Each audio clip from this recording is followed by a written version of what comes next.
know that you're here and where you're from. Tell us all about your pets. Hi, everybody on Facebook and YouTube. Welcome to the weekly pet roundup. I love the name you gave this week, Cat Hurricanes.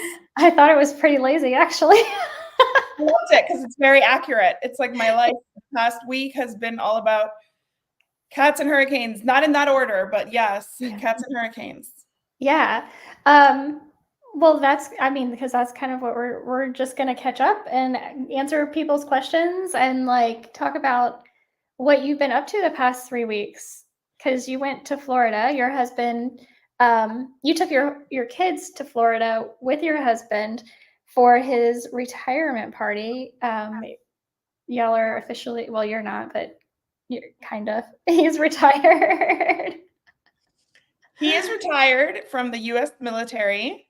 If anybody has any issues listening, hearing me, just let me know. I didn't bring all my equipment out. I'm at my mom's Airbnb where she usually stays, where she visits us. I manage the Airbnb, so I figured I would just start sitting here for a little bit while my house doesn't smell like pets.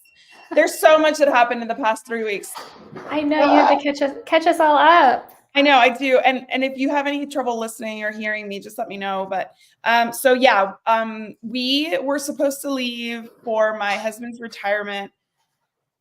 I guess it's almost 3 weeks ago now. And we had to leave early because of Helene. Remember, Helene was going to hit Orlando, and we could not be there because my husband was the guest of honor, and we had, invited his family to Orlando from all over the country. We had his aunt from Philadelphia, his aunt from Denver. We had his parents from upstate New York, his sister from Northern Virginia, his other sister from Philadelphia, his uncle from, I think, West Virginia, his cousin from Fort Bragg. Like, we had so many people there. I don't think it's called Fort Bragg anymore, Fort Liberty now. And we had so many people fly in, my mom and my sister. We had one of my best friends, Monica, flew from Baltimore to Miami, drove up with her mom. So we knew that we wanted him to be there. So we had to leave early for Helene. Helene did not impact Orlando at all, other than some wind.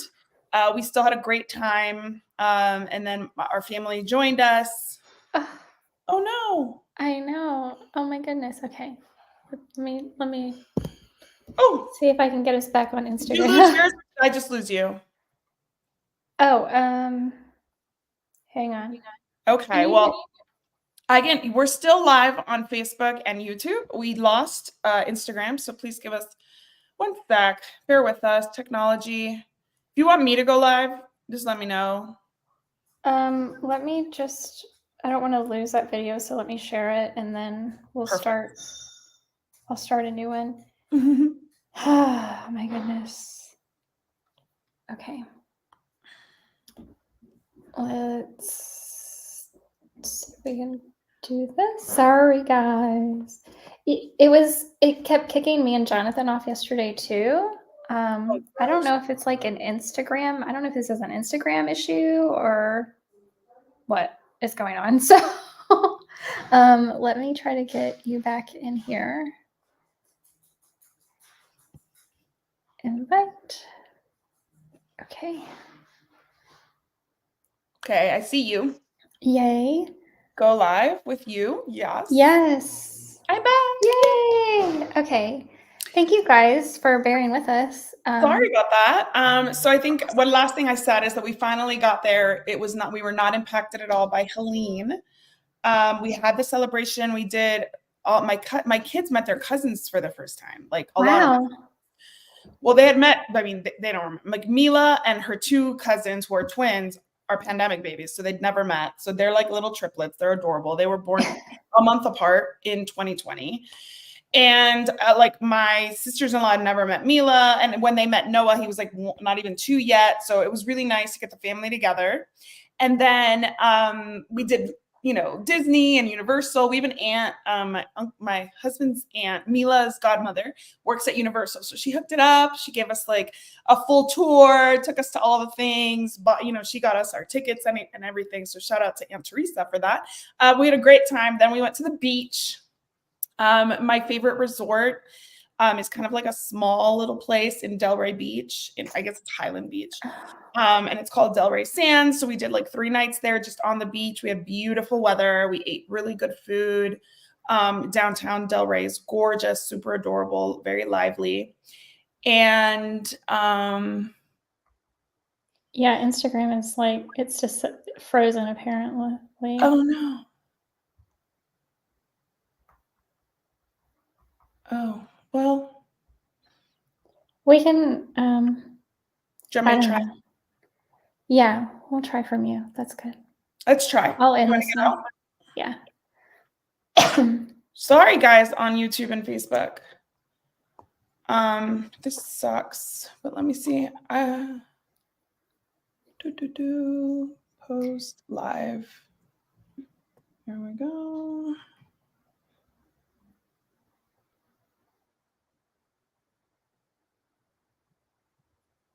Yeah, I don't even think it. I am live. Let me add you. Okay. What do I add? You have no requests? No. There we go. Add you. Okay. The Pet Parenting Wizard. Here we go. You are invited. Okay.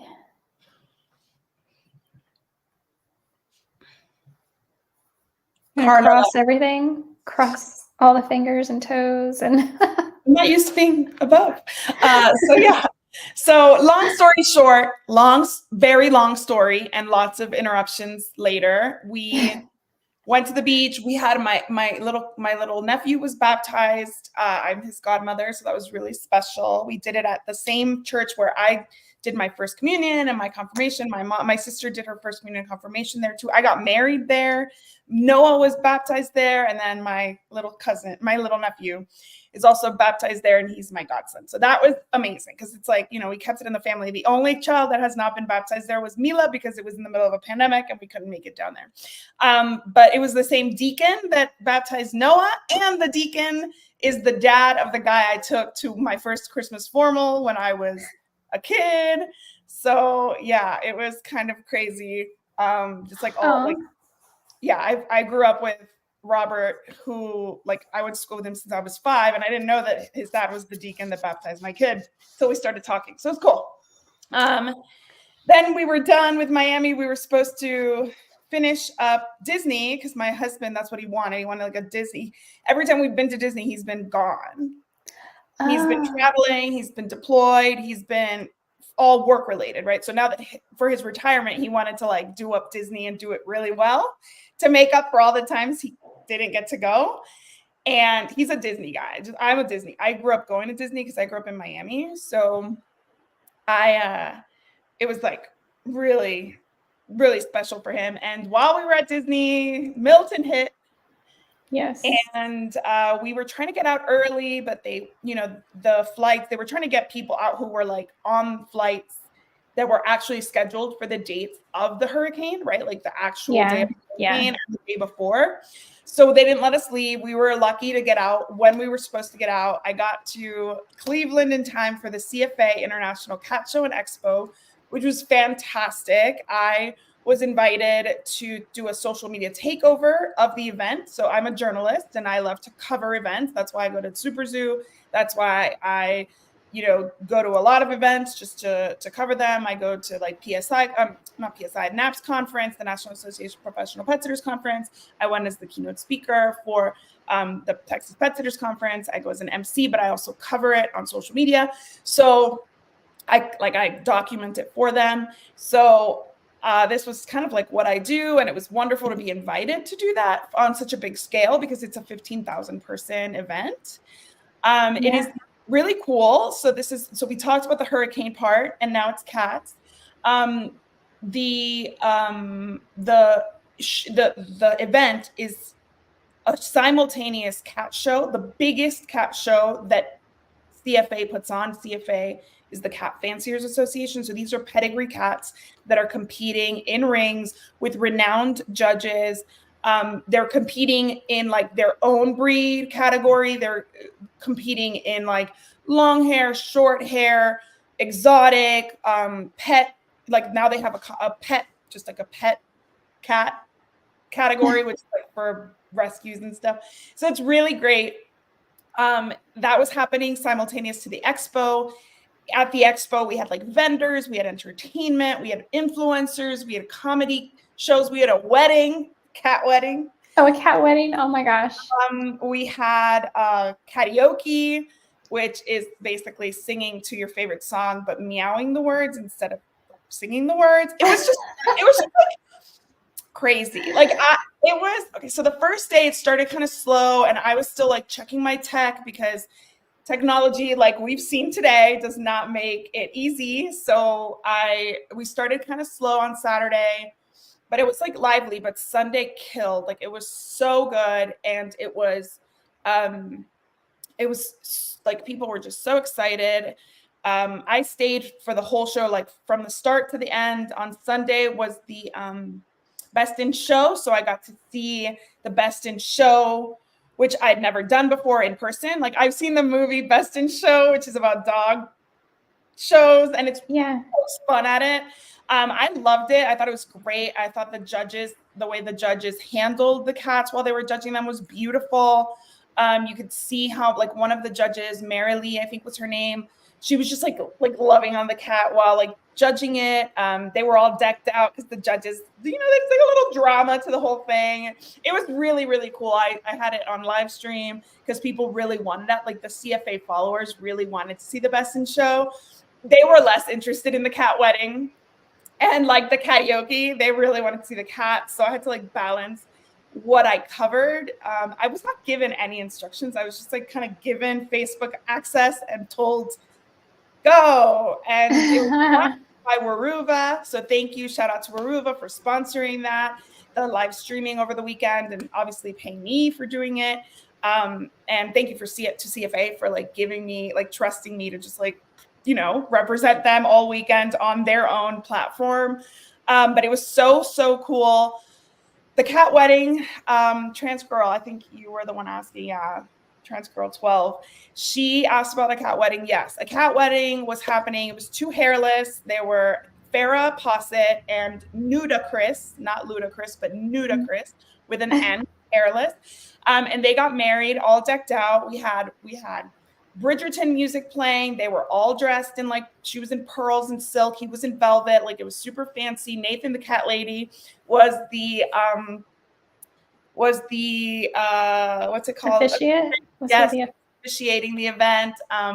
Let's see. Trap King Davis Sterling was there as like a witness. It was ridiculous.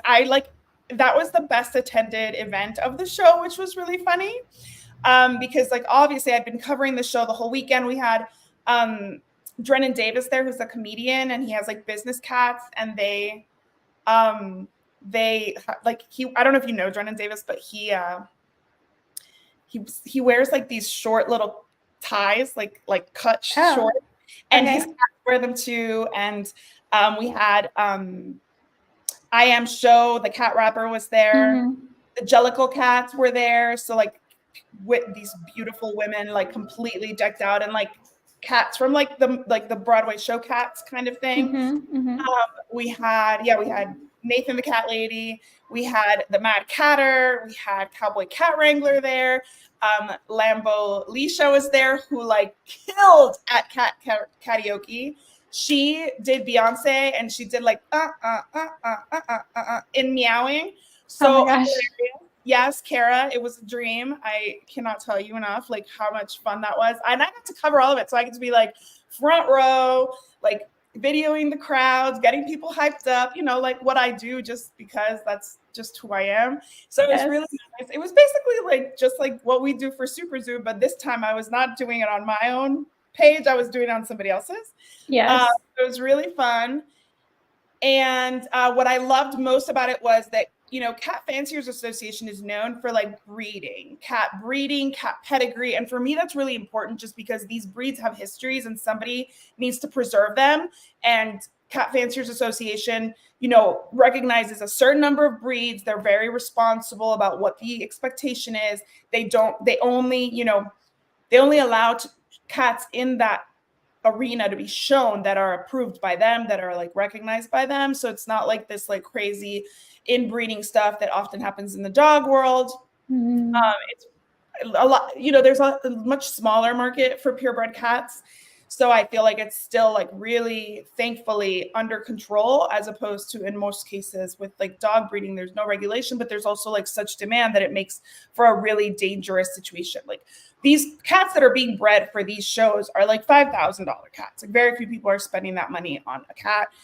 You can't get them for less because they're so carefully, like the lines are so carefully controlled, and there's so little inventory, right? They're not breeding a ton of these cats. The CFA also has like a partnership, like a foundation that preserves the history.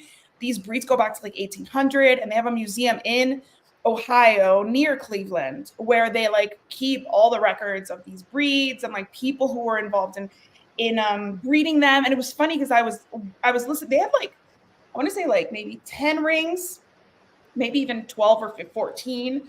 And they were constantly like each judge had a ring. And each judge constantly was judging a category. So it would like end one, like another category would be called. It was really loud. So it was like on the huge loudspeaker, it would be like every cat had a number. So it would be like cat 552, cat ba ba ba, cat ba ba ba, go to ring whatever to like for the judging to start. It was like kind of out of my wheelhouse for sure, because I'm not an expert in cat shows.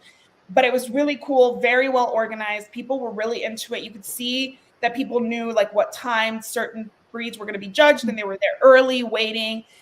Most of the people were showing their own cats, right? So like there was a huge holding area for cats where they were in like these beautiful carriers by Sturdy Products, where they're just like relaxing. And it's like they're taken care of. These cats are pros. They do this all the time. Like this is the creme de la creme of cat shows. So like these cats are experts. A lot of them were newer, like younger, but they're younger, so they're being exposed. I think we only had like 3 times they were called like cat out, which means that a cat's running down the hall. It only happened 3 times from my recollection of what people are saying. I never heard it on the loudspeaker, but like they'll say like cat out, and everybody knows to look for a cat and grab it. But it happened maybe 3 times in the whole show, and there's like 1,000 cats, or I think it was 1,000 cats. So like that's pretty good. Yeah, it was awesome. But the best part was that CFA also partnered with rescues, so people could go in and adopt at the same show. So like, yes, your pedigree show cats were in the back. Those cats had to enter through the back of the event. They were basically exhibitors. They were exhibiting their cats. Then the general population came from the front, so that those cats weren't exposed to anything they didn't need to be exposed to. All those cats are obviously very like well kept and very well vetted before they are allowed to join the show. But then the people who wanted to see adoptable cats, support like rescues and shelters, would come in through the front for the general population. And up front we had like, I think it was like 6 rescues that I like interviewed. One was like Dia de los Gatos. There was another one, Aristocats. Alley Cats and Aristocats were there. I interviewed Jenny from Alley Cats and Aristocats. They're all from Ohio, so they obviously kept it local, which is nice. And then if somebody adopted a cat, they were expected to leave or like do their thing and then come back and pick it up. They couldn't like, it was not open to like cats, pet cats. It was all humans and the cats that were approved to be there, either in the show or adoptables. They had kittens. They had like Catit had provided for one of the rescue areas, like one of the booths, like a whole playground for kittens. And then like they had all sorts of playthings. All the sponsors provided so much stuff, like treats, and Catit provided litter for all those cats to use. Oh. And there was a room when I arrived on Saturday that was humongous and stacked to the top with boxes of litter. And by the time we left, there was like, I don't know, maybe like 200 boxes left. And all those went to rescue. So like everything that didn't get used, Veruva donated everything, Catit donated everything. I know that the last night of the show, my friend Erin, who has a rescue, was asking for help taking so much product from Veruva, because like everything they didn't donate or that they didn't give away to the attendees, they gave away. So it was really cool, very positive. I cried. at the end of it. Oh, really? Because it was so nice. It was, we live in a world that can sometimes be really like hard and difficult. And I had a crazy week of potentially like not knowing if like we would survive a Category 5 hurricane. And with my children and like worrying that I didn't, that I should have like grabbed the car and like left, or like, you question yourself.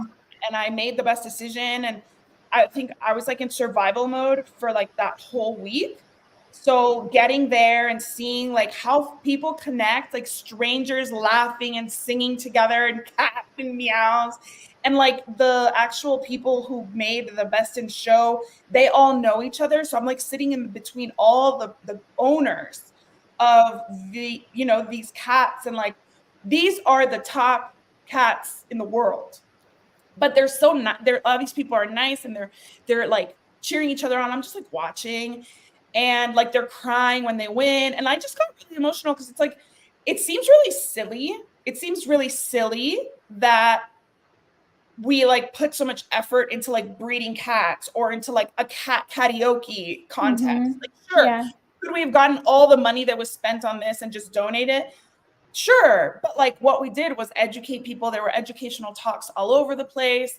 There were people connecting with vendors of products that they need, like getting information about a lot of really important things. Like Give Them 10 was there, obviously promoting spay and neuter. I met Erica. I can't remember the name of her brand, but she was there promoting bereavement, benefits for two businesses, like educating the businesses or people involved in business about how important it is to give bereavement to workers who lose their pets. So there was a lot of really good happening. So it was really nice at the end of it to be like, well, yes, we did it. It's done. Like we end on a high note, but also like what a relief that everybody's safe. And I know that Milton devastated so many areas, Helene as well. We personally got spared, but like that doesn't mean that my like nervous system wasn't like at an all-time high. So like when I finally got to the Best in Show, and like people were commenting like, oh, it's so fun, like, oh, great handling, judges, and like people around me were so happy, and like everybody's celebrating and the judges are hugging, and it like really made me happy. Like it just made me happy, and I was very grateful for the opportunity to be part of that. I was very grateful that so many people would have killed for that opportunity to like do a social media takeover, get paid to go do something this fun. And like the fact that I was given that opportunity, I was humbled by it and like really grateful for it. And when I feel grateful, I do get like teary. So it was just like my heart was open and I cried, and I felt so stupid because I did it on a live. Oh, no.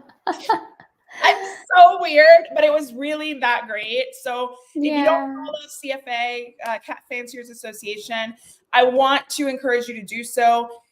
They are not just about cat breeding. They know cats is what their tagline, and really it is to give cats the love and the representation that they deserve. They partner with the best of cat brands. They really make it so that people come together. I mean, I met a lady who came from Australia for this show. She's doing, she breeds Somali cats, which are the foxes of the cat breeds. And they are, look that up. They remind me of my radar, who looked like a fox. He was a little Pomeranian mix. And so I was just talking to her at the Best in Show, and she's like, oh, I came all the way from Australia, and I finally, she met somebody. She went straight to where the Somalis were, because all of the breeds have like a big sign above it where they're being held. So you can, if you're buying a cat, you can go see. If you're picking up a cat, because a lot of people pick up their cat that they've reserved from this show. So they they're organized alphabetically. And so she went straight to the Somali area, and the lady was like, do you know Lisa, blah, blah, blah? And she's like, I do.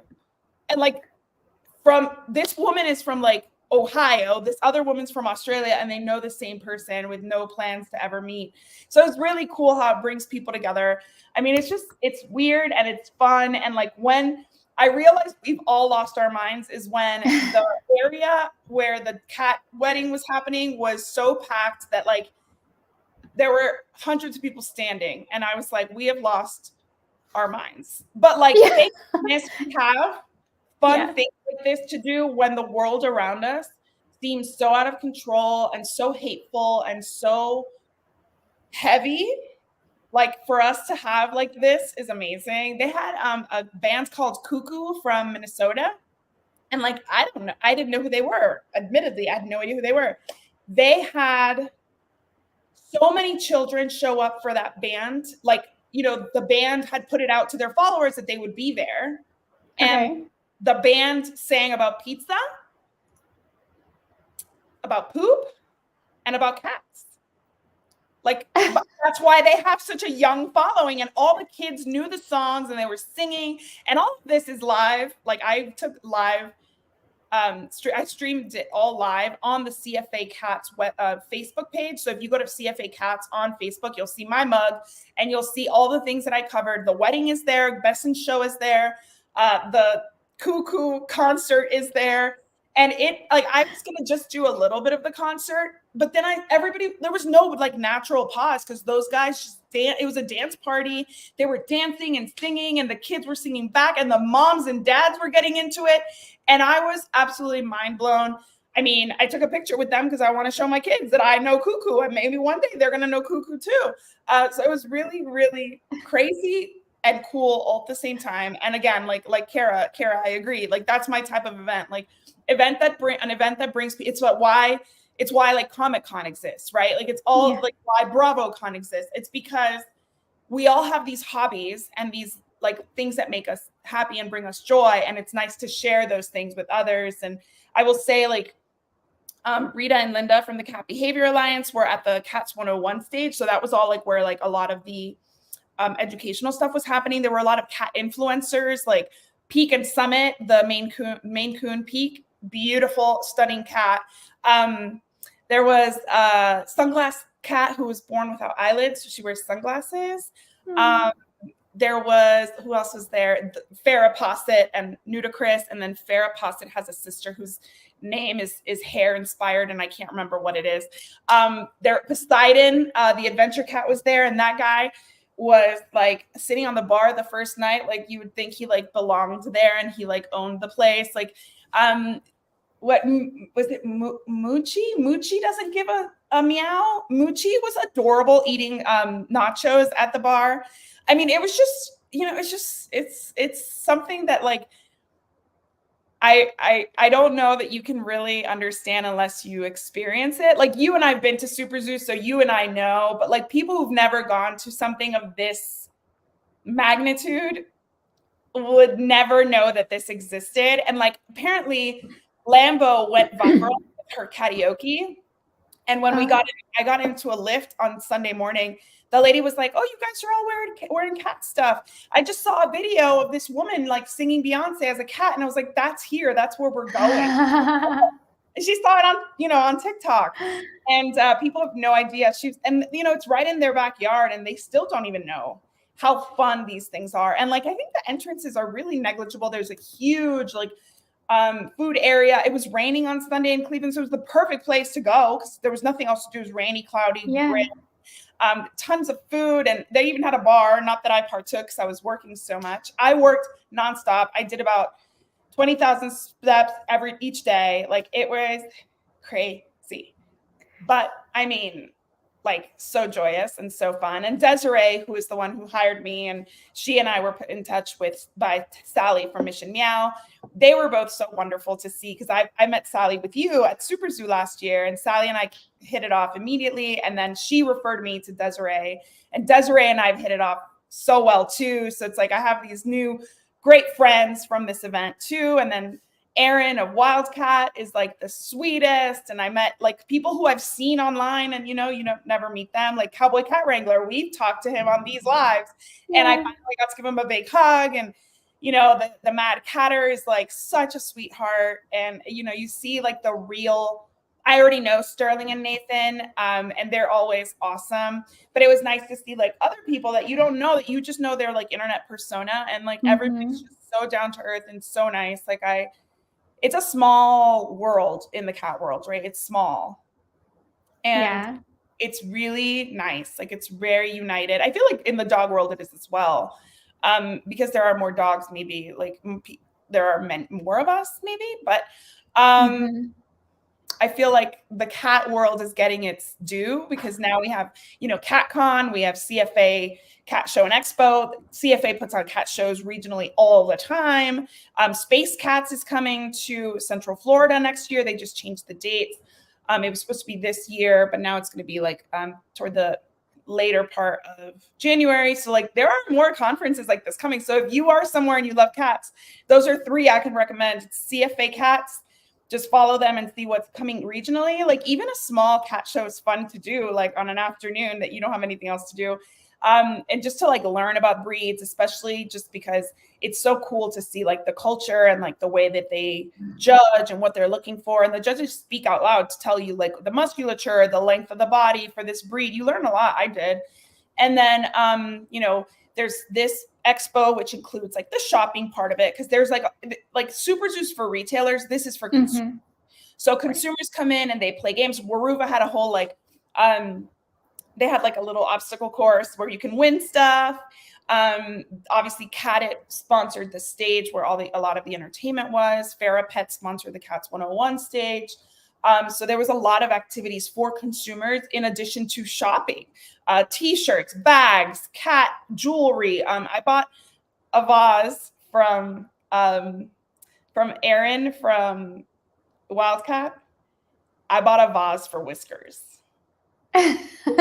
For like vase, and it's got a little hole in it so you can display your whiskers, like your cat's whiskers when you find them, instead of just like putting them, I don't know, I like put stuff like that in like a Ziploc bag in like a file folder in my like file cabinet. Now I can have what I thought was fun was I will have my kids do scavenger hunts for whiskers, and like our cats shed whiskers, and it's really cute. It looks kind of like an air plant, you can't really tell what it is.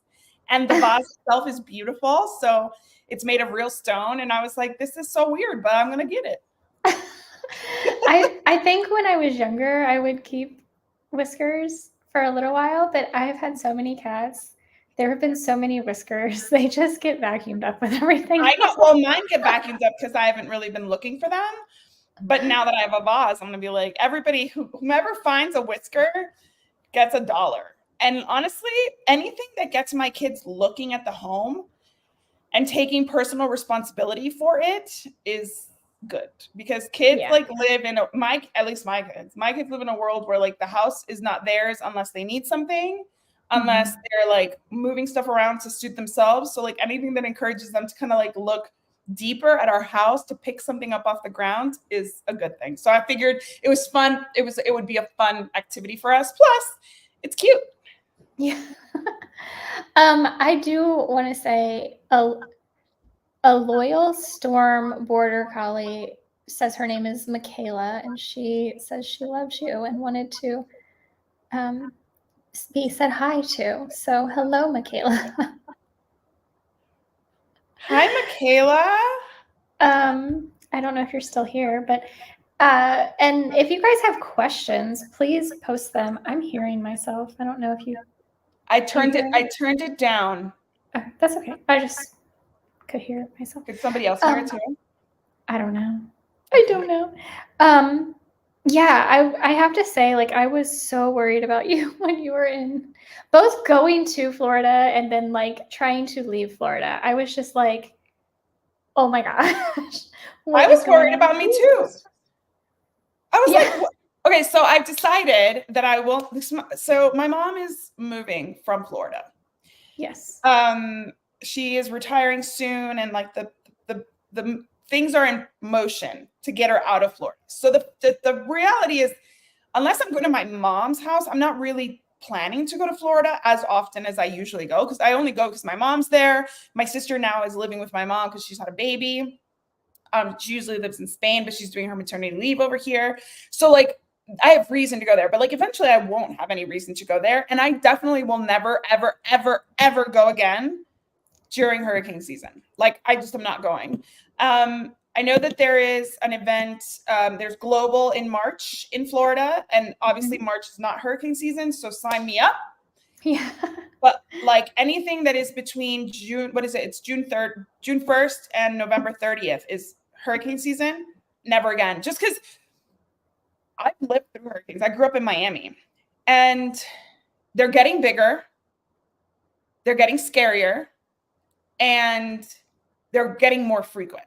And like, we can talk all day about why. I don't care. They just are. And I don't really want to get stuck there. I don't know how people live there. I don't know how people like build their homes there, knowing that at any moment it could be completely flooded and like whatever. I know that it's tough to just pick up and move, but like, you know, my heart goes out to everybody who like has to do this every few weeks or like, you know, 2 times a year. Like my mom was freaking, she's in Miami. She was freaking out for Helene. She was freaking out for Milton. It didn't even come her way. But there were like, Milton caused, you know, tornadoes all over the state. So it's not even like if you're in like the cone or not.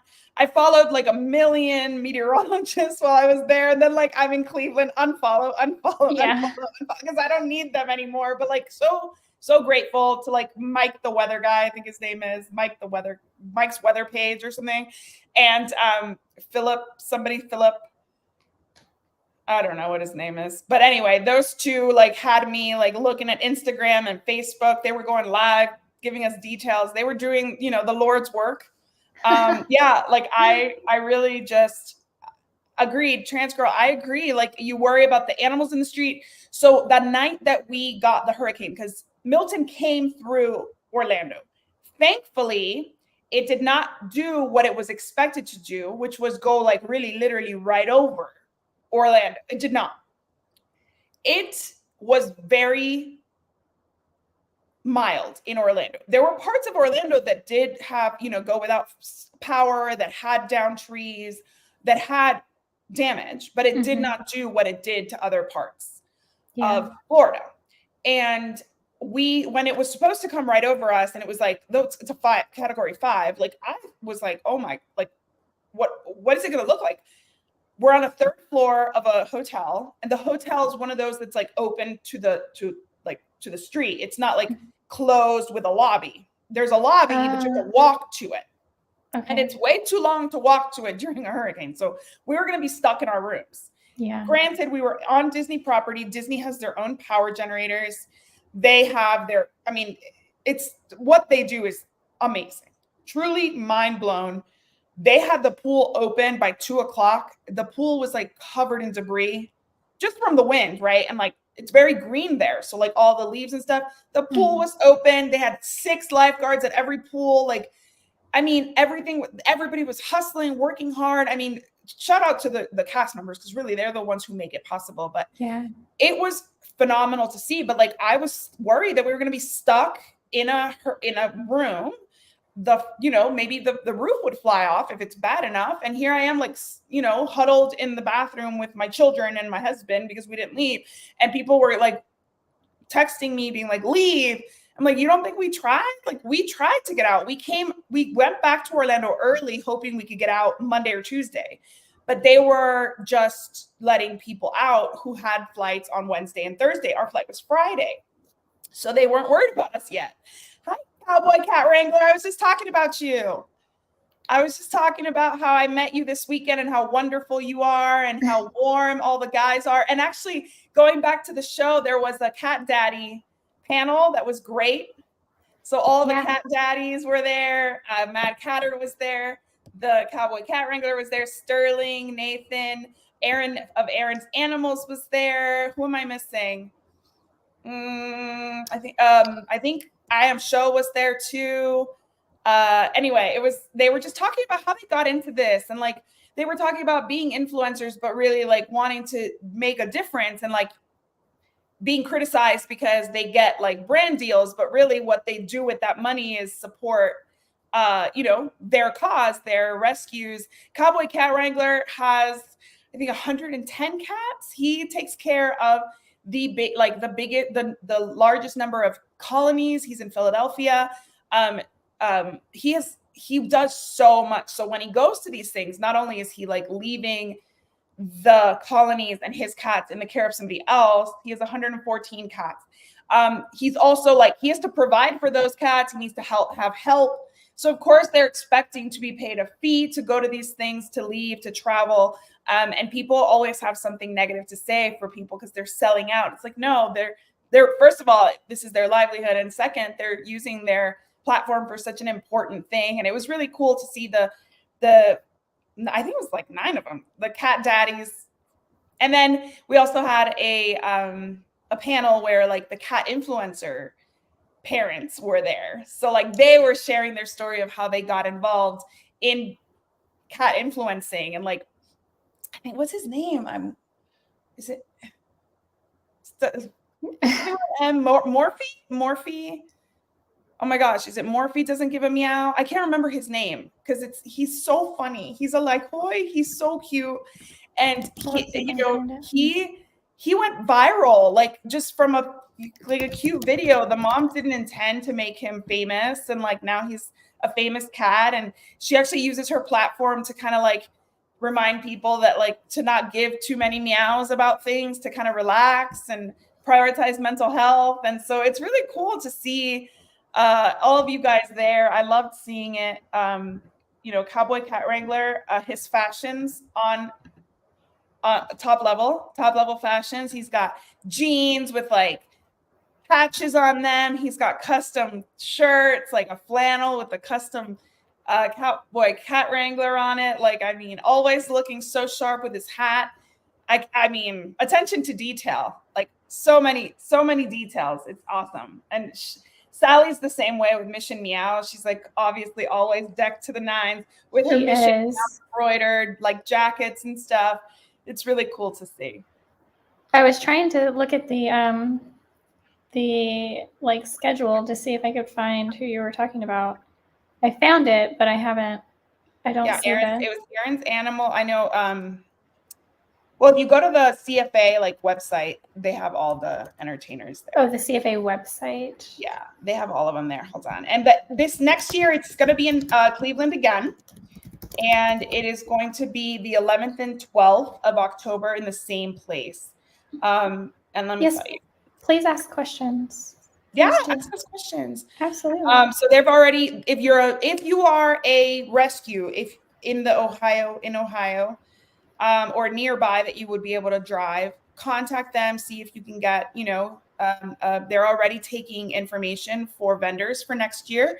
So it was Aaron's Animals. It was Drennan Davis, who I talked about, who's a comedian who does like the little business cat ties, who was hilarious.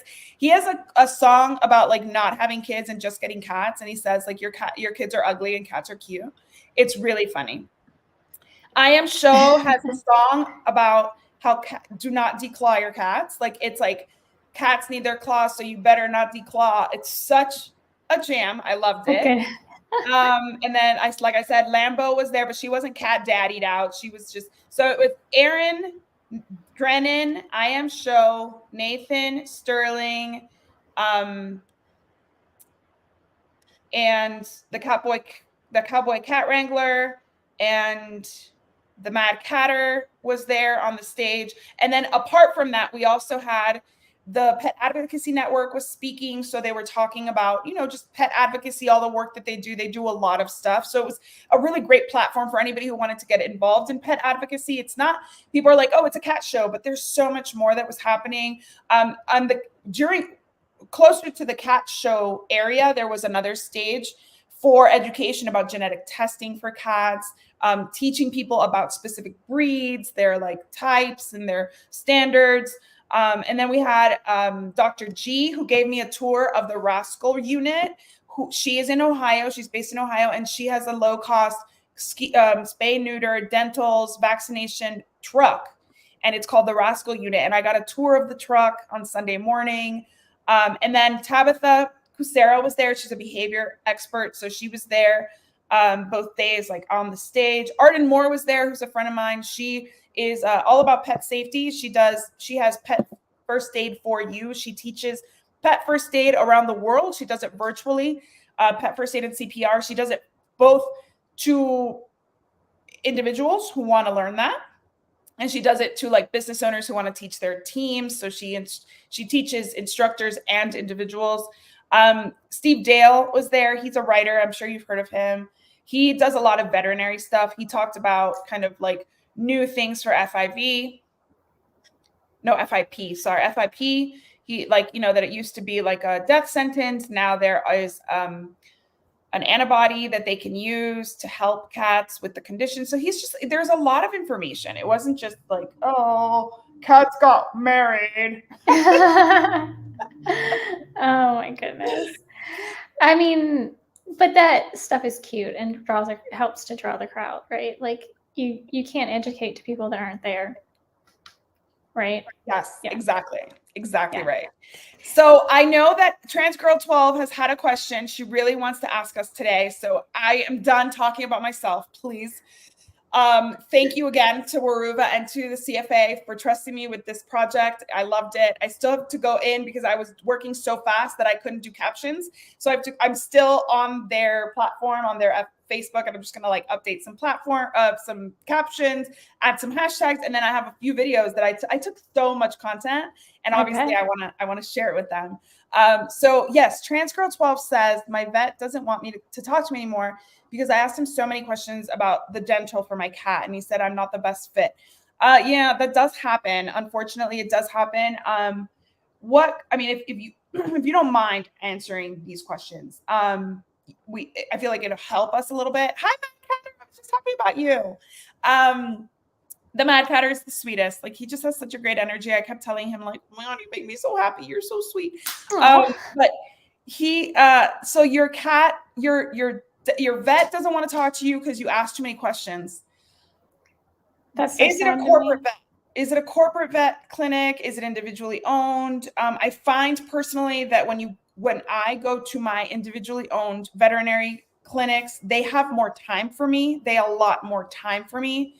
The corporate owned veterinary clinics, it's not the veterinarian's fault. It's that they have to meet a number for the day. So they have to like keep things really quick and short and efficient. So if you feel like that vet is not answering your questions, it's not you, it's them. As long as you're being professional, as long as you are speaking to them with respect, you should have your questions answered. And that goes for doctors of any kind, whether it's your 100%. veterinarian, your pediatrician, your heaven forbid, like your oncologist, you know what I mean? Like, it should go without saying that a medical provider should answer your questions and put your mind at ease, especially if they're expecting you to commit to some kind of procedure.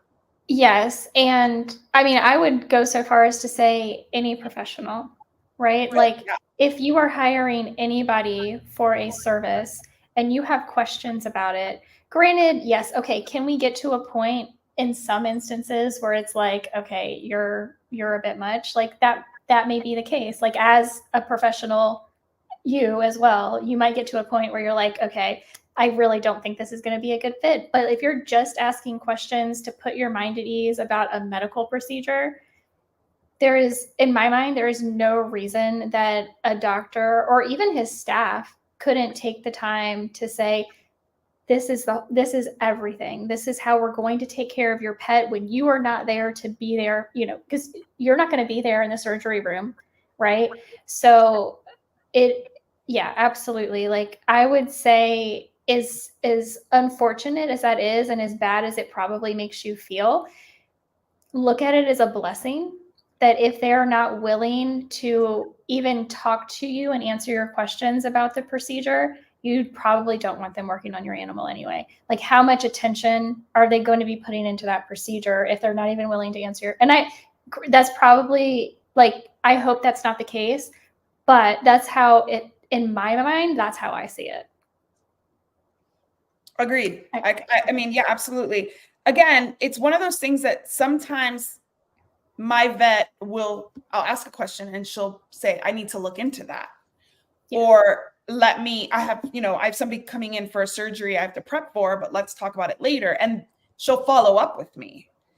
So as long as they're willing to have a discussion, maybe not in that moment, Maybe it's over email. Maybe they ask you to send more information because they don't really understand what it is, you're concerned about. Like for me, it was when I was asking about, titer testing for rabies.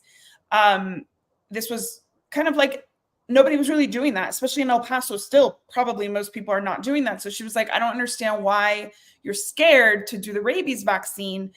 But if you want, like, I'll look at, whatever literature you want me to look at. And my biggest concern was, is a titer going to cover us legally if there's a bite? Because I had a dog at the time that was a biter. And so she was like, I don't know the answers, but I will absolutely. And she's so kind and she's so nice. And she took a few days and then answered me. If it's something like a dental, it's not urgent. Most times there are times when it's an abscess and it's urgent and you need to just get it done. But if it's just like a routine procedure, if you're seeing that your vet's kind of like resistant, you could say like, is there a better time we can talk about this? Can I email you my concerns? Like, try to work with them. But at the end of the day, like, just like they're saying it's not a good fit, what they're saying is it's not a good fit for either one of you. Because really what you want is somebody who's going to hold your hand a little more. I would probably recommend you going on social media in your area and asking around, like, I'm a very involved pet parent. What vet would be good for me? Does anybody know a vet that's more patient, that does more hand holding? And I think, especially if you're a newer pet parent, and I'm not saying you are a trans girl, but if you are a newer pet parent, anybody who's listening, and you are going to be asking a lot of questions before you find your vet, ask around and ask, like, how long does your vet speak to you? Like, have you ever had an issue where you felt like you left with your questions unanswered? Try to get that information from your friends, your peers, your community, and make your decision on vets that way. We obviously, Trans Girl joins us for these a lot. So, and we thank you for that. So I know that we've talked about like the different types of vets and how to kind of choose your vet and what mistakes can happen if you're not communicating with your vet properly. We've talked about that a lot on these lives. So I trust that you're doing it all right, but like, don't take it personally, like, at all. If you're in a vet, you're probably in a vet practice that has at least 2-3 vets. They're all expected to see a number of patients every day. And if your questions are slowing them down, it's not necessarily that they don't want to talk to you, it's that they have so much pressure on them from whomever owns the place. Mm-hmm. Is breathing down their neck, being like, you spent too much time with this person. Now this person's not going to get, I think, what is it, 15 minutes? You can't even conduct a thorough exam, much less start answering questions in that amount of time. It's not possible. Like, I've talked to so many veterinarians who are like, I can't even do an exam in 15 minutes. How am I supposed to do everything in 15 minutes? Yeah. And like, when the average is getting lower and lower and lower because of corporate buyouts, we're going to see a lot of pet parents like you saying the same thing. Like, literally, you're going to be maybe one of the ones that knows now because you're so involved and you're such a dedicated pet parent. But even the pet parents who are kind of like, they take their pet to the vet like every few years, they're going to start noticing like, wow, this is different. Like, when I came in 1985, they would take 40 minutes to talk to me. Now it's 15 minutes if I'm lucky. And like, that is the trend. That is what's going to continue to happen. So finding a vet that is independently owned is usually a good place to start, just because they don't have that pressure of like the revenues, the profits, the efficiency standards that they need to have, the payroll expenses that they have. Because like, if you have 15 minutes per person, you have like a vet tech per vet, and you're paying them overtime now, and like, that's expensive. So you got to get people running. So don't take it personally. Just take it as a sign that it's time to find somebody else. And like, when I was in Louisiana, I had like 3 different vets, like in the 2 years that I was there. Mm-hmm. And it's not because they were bad. It just, I kind of got closer to one of them. You know what I mean? Like, one of them just gave me more warm and fuzzies than the other as I was, exploring. And then the other one was only where we would go only for like a surgery or for, weekend care, because the other two were closed. And I just kind of gravitated toward one just based on that bedside manner that I preferred. So even if you don't want to just completely like leave the vet, maybe just give it a cooling down period. Like maybe call some around, visit some other ones, and go back if you feel like it's the right fit. You only want to trust one. Yeah, the ideal is to have one veterinarian, but most practices don't have one veterinarian. Like, honestly, it's hard to even cover rent with one veterinarian. You have multiples, right? Yeah, I do. I have one that comes to the house, and then I have one that I go see in the office when I need like a procedure done. And I mean, they're both great. They both, I'm very lucky because I can talk to them forever, ask them anything I want, and have conversations. And I don't ever feel pressured by time or anything like that. But I know I'm lucky that way. And the truth is that like just because somebody is a veterinarian doesn't mean that they're a good person either, right? Like they more than likely are because they care about animals, but like the same thing holds true for human doctors and animal doctors. Like not everybody has good bedside manner. Not everybody knows how to slow down and like be a human to another person, right? Like you may be they may be really amazing and work really well with animals, and they are really crap at communicating with people. You know what I mean? So like, and that's okay. Maybe that's going to be a really good fit for your neighbor, but maybe that's not going to be a really good fit for you. And like that, it's okay to know that about yourself. Yeah, for sure. And it's also like vets in general are jaded and they're overworked. So like you may also have caught that vet at a not great time. You know what I mean? Yeah. So I like to say that I like to give people the benefit of the doubt once I cool off, right? Like once I cool off, I try to be like, okay, happened to me yesterday at the airport. Frontier Airlines, not to get like negative, but like all the people who worked at Cleveland at Frontier Airlines were grumpy. And so I didn't take it as this person is a jerk. I took it as Frontier Airlines is obviously doing something wrong, right? Yeah, because for sure. everywhere I went, they just looked so angry. And then I got to Denver and they were angry at the gate too. I didn't really see many outside of the gate area, but like one of them's fighting with a passenger because he got too close to the podium. And I'm like, something is going on with this company and their employee morale, right? So like give people a little bit of a benefit of the doubt, a little grace. He or she could have been having a tough day.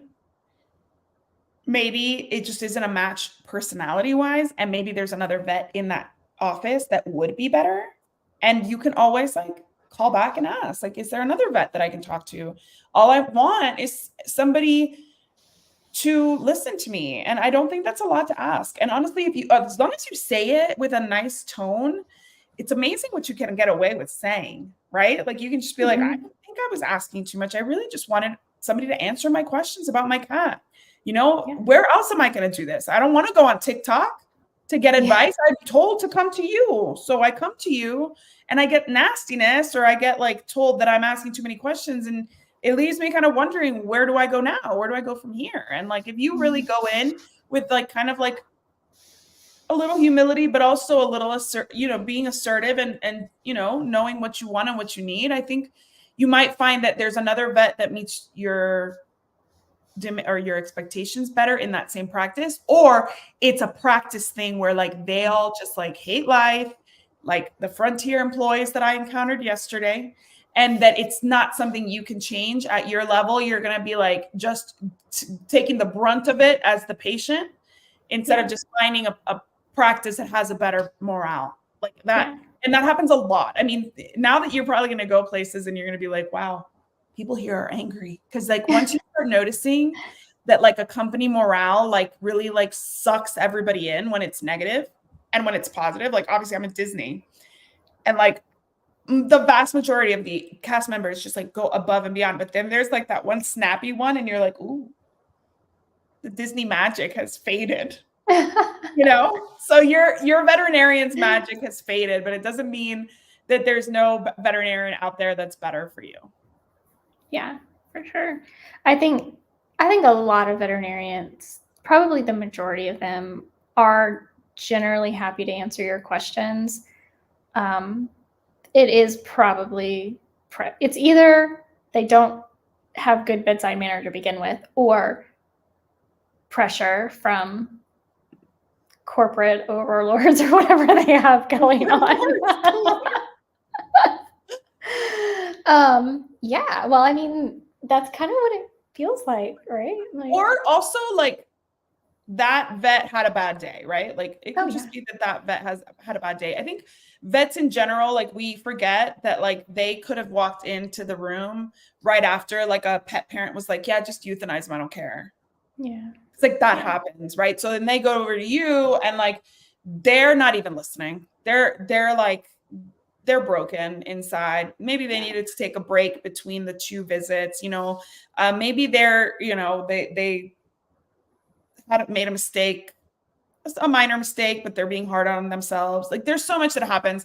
And I feel like veterinarians, because I have a softer side, I have a, and maybe I give veterinarians more grace than like medical doctors, because I know that it's harder to get into veterinary school. So like those veterinarians could have gone to medical school and made a lot more money, but they chose to go to veterinary school. Okay. So that's the first thing you need to know about vets. They could have gotten into some of the best medical schools, but they chose to go to vet school because it's harder to get into vet school than it is to get into medical school in most cases. So they did it because of their passion for these animals. So like that will always, and the fact that they're so smart will always give me, you know, like always have me protect vets, because I have such respect for them. And I know that they're the best in their class. And I know that they're the smartest. And I know that they've made sacrifices to get there to where they are. And they're definitely not being paid enough. And they still have student loans. And they don't have, it's not a glamorous job at all. They could have been dermatologists and plastic surgeons and have a yacht. They could have done that. So they went into this trying to help animals, and it's hard. And it's hard. So like I always want to err on the side of grace for the vets, veterinarians, vets too, military vets too. Military vets go into it for all the right reasons. But yeah, like have some patience for them, but also, you know, you're the consumer. Your needs should be met as a consumer. And if they're not, then you have every right to look elsewhere. Absolutely. Yeah. Hi, Apple the Golden. We're about to wrap up, but it's good to see you. We are. Let me just really quick. Lisa says, my dog sometimes eats all of her food when I put it down and other times won't eat until the next meal. Any thoughts on this? I have a couple of thoughts on this. And my first thinking is like, I want to know what you're feeding. But I think we oftentimes forget to listen to our pets. And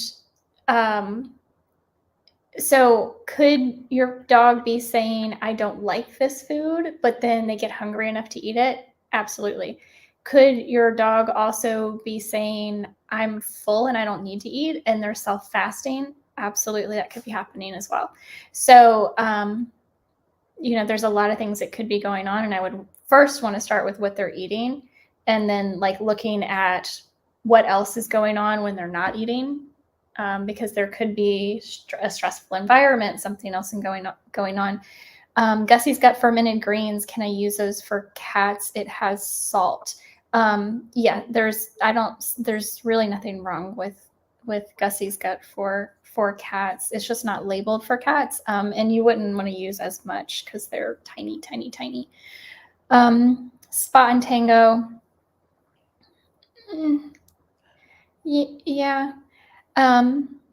I mean, I'd like to see your dog eating something better than that. But it could also be ingredients. Certain proteins may not be sitting well with them, or other ingredients, synthetics, that are balancing it out aren't bioavailable. There's a lot to that. I talk about that a lot. In fact, today's episode of my podcast, The Pet Parenting Reset, Maria Ringo with Carnivore came on, and she gave me the whole, like, she was trying to dumb down all of the scientific knowledge for me on like why we don't want to see synthetics in our food. Ooh, I just got really loud there. Did you? Sounded the same to me. WinPro Dental for cats. I haven't tried them, but I like WinPro a lot. And I know, Isabel, you love WinPro. I've never used them for my cats. I use a lot of their dog products and recommend them often. WinPro is one of those brands that I trust. I will say, just a question for Lisa: the powdered goat milk, is that like pet specific, raw? What, like, it's obviously powdered, so it's what exactly is it? Who makes it? I'm not a fan of powdered goat milk unless you're like camping or hiking or something. You're not going to get all of the same nutrients as you would from fresh or frozen. Like it's good in a pinch, but not all the time. And our pets they have such a good sense of smell. They can, if it's been open maybe too long, they can really pick up on that stuff. I've found that the less I do, the better for my dog. She's older and she has like nervous stomach, right?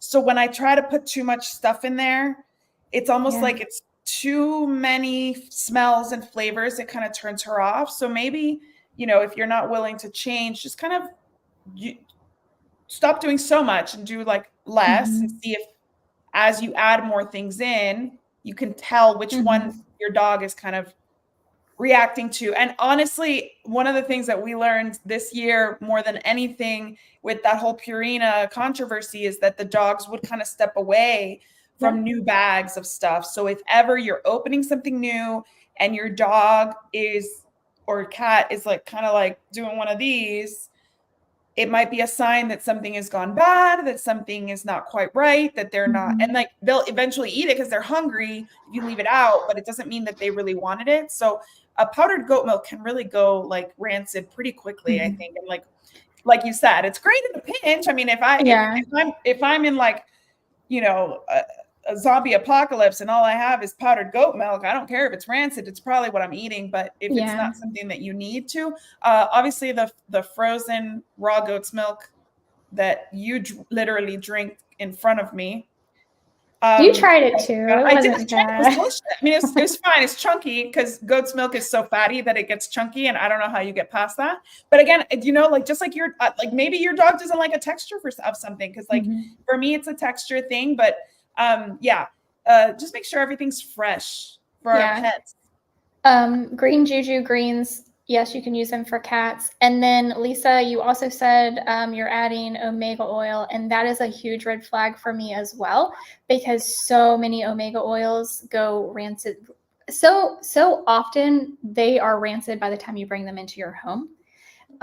So I actually just recorded with Judah from Nordic Naturals, and I'm really excited to get that episode out for you guys later this year. But it needs to be in a glass bottle or in a gel cap.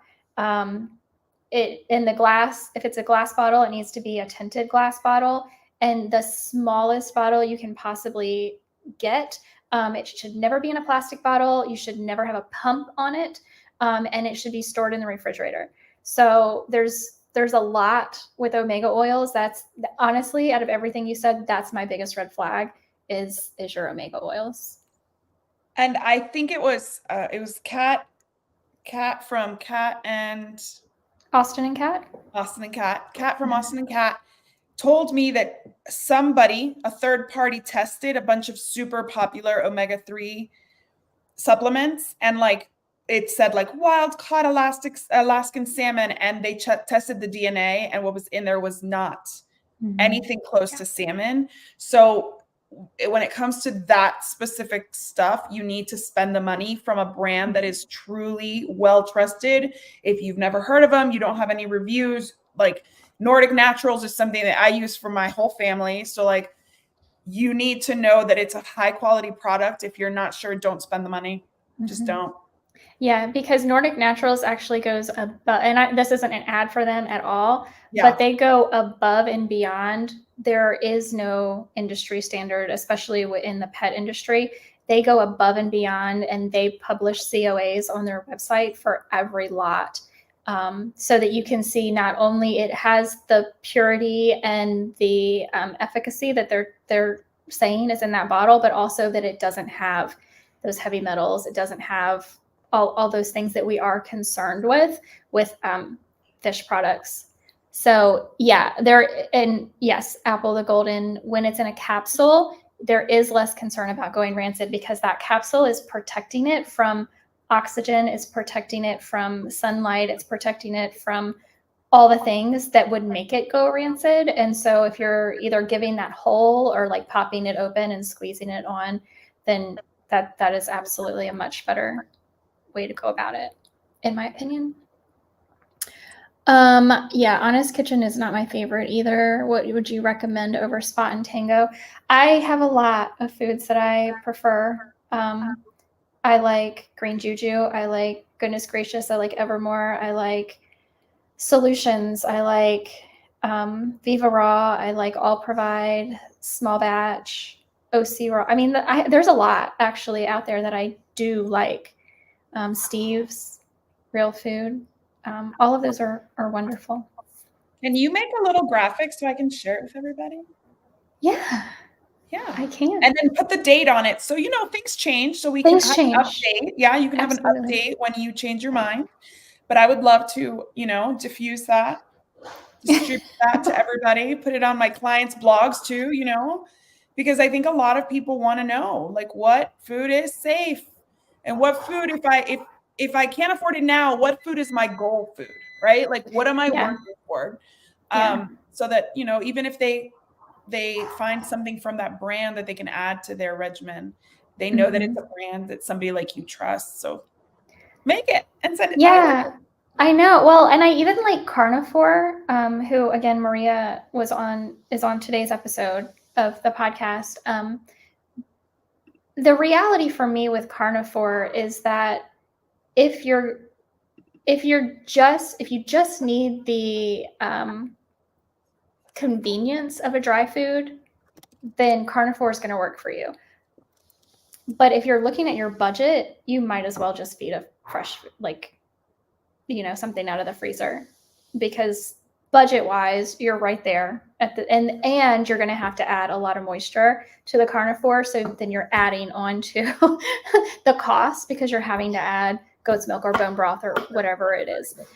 I have not done a whole lot of digging into King Lou products. I will be honest about that. I know a couple of people who promote their stuff pretty heavily, but I have not done my own digging into King Lou, so I don't want to.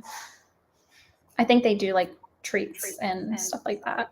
Meal toppers, whole chicken feet, whole duck feet. Yeah, they have like a powdered bone broth, which I feel like that's kind of in the same camp with the powdered goat's milk. Like, you're not going to get all of the same benefit as if you're giving like a fresh bone broth. I mean, I just don't see how those fats are going to withstand being dry. Like, I don't. Well, it has to be refrigerated, even if it's once you open it, right? Like, it has to be refrigerated. Yeah, for sure. It is. I will say it is human grade, so that's a good thing. Yeah, that's a good thing. You could do worse.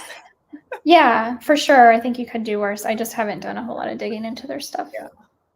So, yeah. That was a lot. We went over. Sorry about that. No, I mean, cats and hurricanes take a lot of time to discuss. So, guys, thank you for joining us. We will be back on Monday, I believe, next week, Monday the 21st. Right? Because I'm not traveling, but guys, I'm traveling again I'm traveling again on November 2nd. I'm going to Miami to help my mom for a week. And then I'm going to Blog Pause on November 14th. So I'm traveling again in November. Then I'm not going anywhere in December. I don't care. I don't care if Shakira invites me to Medellin with her. I don't care.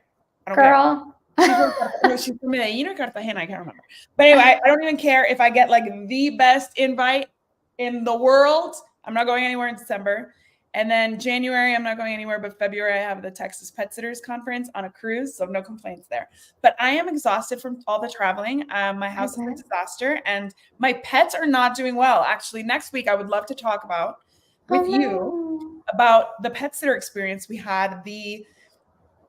the, you know, just like the challenges that we can encounter while we're traveling and away and, you know, leaving our pets, whether it be with a pet sitter or a boarding facility, and like they're calling you and they're telling you your pet's not doing well, and like what options people have, because those things do happen. And I felt like when we got home, and this is not in any way like to like throw my pet sitters under the bus, but like the pet sitter we had for years left, and so this was there was a new pet sitter for 1 week, and then the owner of the company for the second week.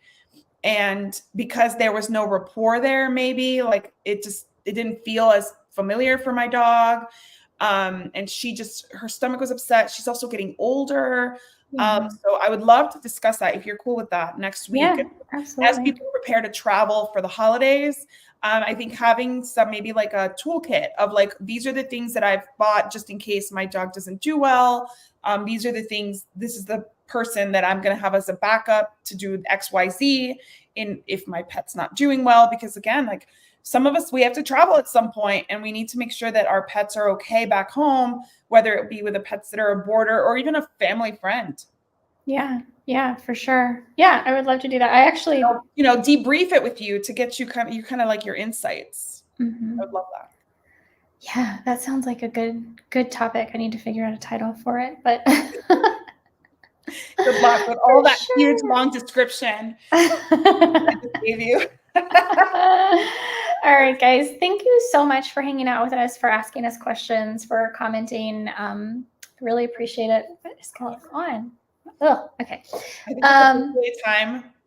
What? It's officially time to go when we're like, what? It is. Spider webs on my face? We've been here that long, but there's right on my face. Guys, have an awesome week. Thanks for joining us. Bye, and guys. Go follow CFA. Go follow CFA Cats on Facebook, and you'll get a rundown of the whole weekend, the craziness that was, and you'll see my mug all over the place. So like and subscribe to them, and go support Waruva on my behalf, because they were so good to, you know, trust me to do that work. So awesome, guys. Thank you again. Bye, guys. Have a great week.